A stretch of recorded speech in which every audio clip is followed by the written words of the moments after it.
कही जाता है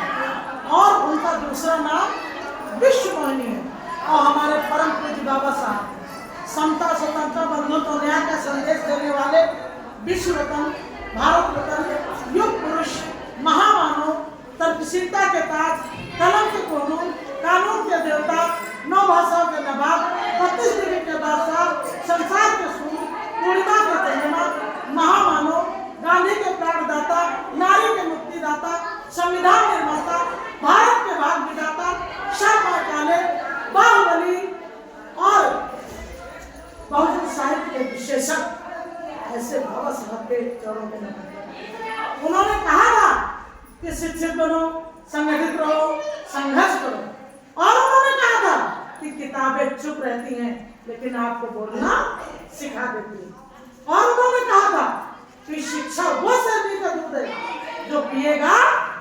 वो दहाड़ेगा। और हमारे एक नरम गुरु, एक हमारे गर्म गुरु, एक हमारे सॉफ्टवेयर, एक हमारे हार्डवेयर, एक हमारे कीबोर्ड, एक हमारे रिमोट। तो हमारे नरम गुरु हैं संत शिरोमणि रविदास साहब, जिन्होंने कहा था कि मन चंगा तो कटौती में होगा। और उन्होंने कहा था ऐसा चाहो राज्य में जहां सबन को मिले अन्न और छोट बड़ सब सम रहे, रविदास रहे कृष्ण। तो हमारे गर्म गुरु क्या कहते हैं? तोरा मन दर्पण कहलाए संत कबीर साहब, तोरा मन दर्पण कहलाए और भले बुरे सारे कामों को देखे और दिखे। और उन्होंने कहा कबीरा खड़ा बाजार में सबसे मांगे खैर और ना कहो से दोस्ती ना कहो से। और उन्होंने एक बहुत बड़ी बात कही कि बड़ा हुआ तो क्या हुआ,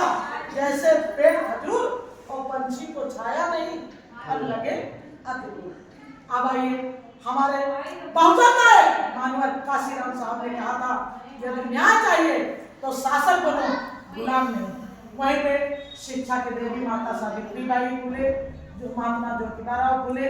परमवीर नरेश सिंह यादव और हमारे भी दक्षिण भारत के पेरियार वीर रामा स्वामी नायकर, बीपी मंडल, बाबू जगदेव प्रसाद जिसे लीलिन कहा गया है, और हमारे एपीजे अब्दुल कलाम, स्वामी विवेकानंद और हमारी उदा देवी पासी और महाराजा बिजली पासी और हमारी वीरांगना फूलन देवी और हमारे नारायण गुरु और हमारे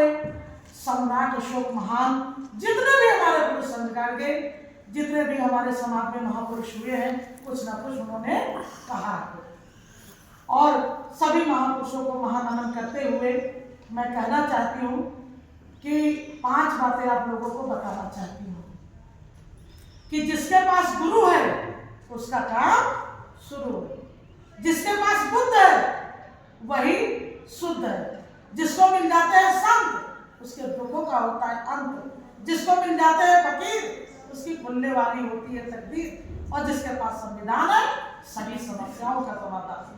तो भगवान बुद्ध का ज्ञान, भारत का संविधान, यह हम भारत के लोगों को बनाता है मान। 3 बातें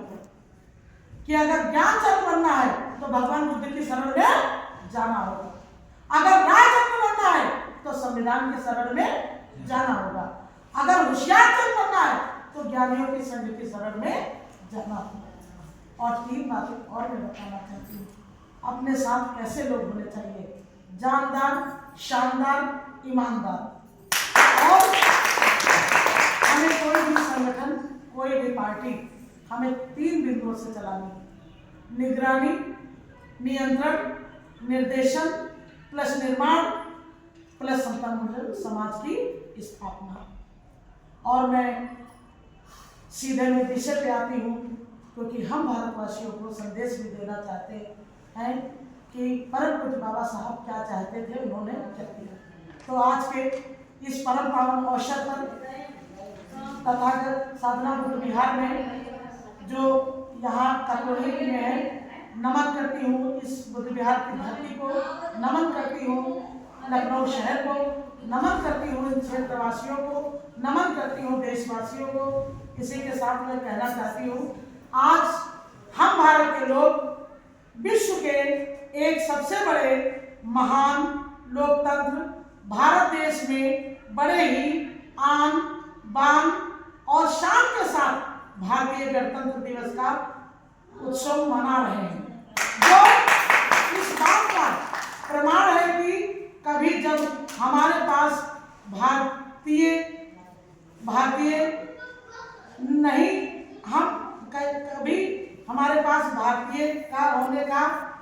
प्रमाण नहीं था, तब हम भारत में तो रहते थे लेकिन भारतीय नागरिक नहीं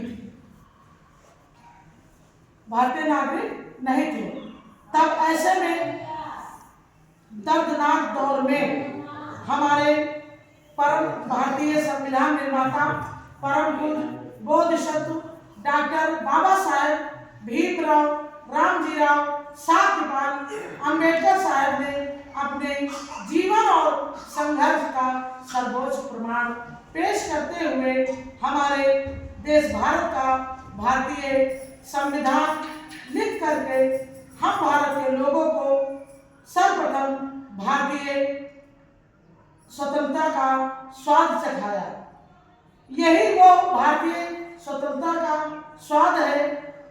जिससे आज देश के घर घर में अंबेडकर वाद के संवाद का सिलसिला शुरू किया है, जिसके परिणाम स्वरूप आज हम भारत के लोग समता, स्वतंत्रता, बंधुत्व और न्याय का उद्घोष करते हुए विश्व जगत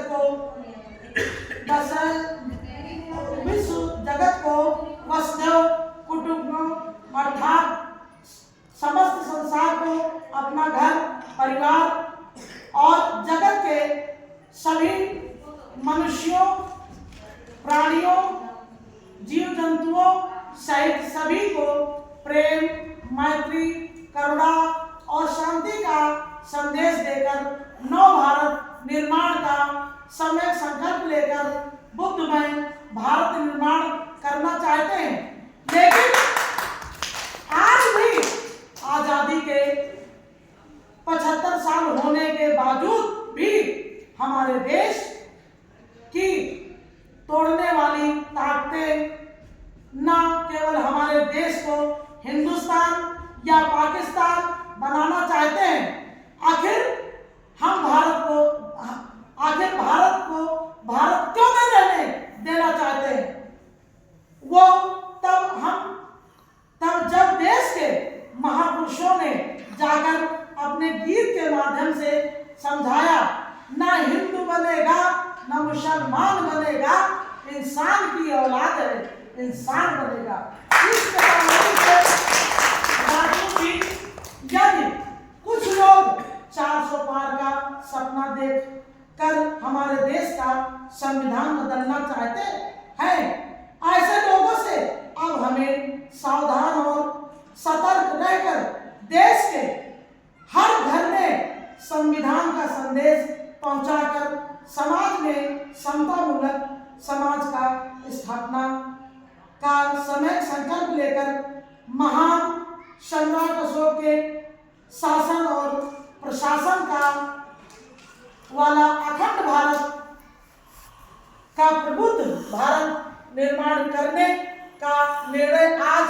हमें इस मुबारक मौके पर जरूर लेना चाहिए, क्योंकि यही महापुरुषों का महान संकल्प भी है जिसे उन्होंने 26 जनवरी 1950 को भारत का संविधान लागू कर हम भारत के लोगों को गौरवशाली इतिहास का साक्षी बनाया। इसे हम भारत के लोगों को समझने की जरूरत है, क्योंकि यही वो कारण भी है जो हमें ये महान संदेश भी देता है कि युद्ध नहीं, हमें बुद्ध चाहिए और धर्म हमेशा हमें शुद्ध चाहिए। इसी उत्तम मंगल कामना के साथ फिर एक बार आपको भारतीय गणतंत्र दिवस की हार्दिक शुभकामनाएं देते हुए आज के मंगलमय उज्ज्वल भविष्य की मनोकामना अभिव्यक्त करती हूँ और कहना चाहती हूँ कि आजकल रात भर नींद आती नहीं, एक पल के लिए याद जाती नहीं। दिन महीना वो था, साल ऐसा वो था जिसमें जीने के सभी अधिकार मिल गए संविधान से, संविधान से। हो मुझको प्यार हो गया संविधान से, संविधान। तो कहने का मतलब है, अगर संविधान की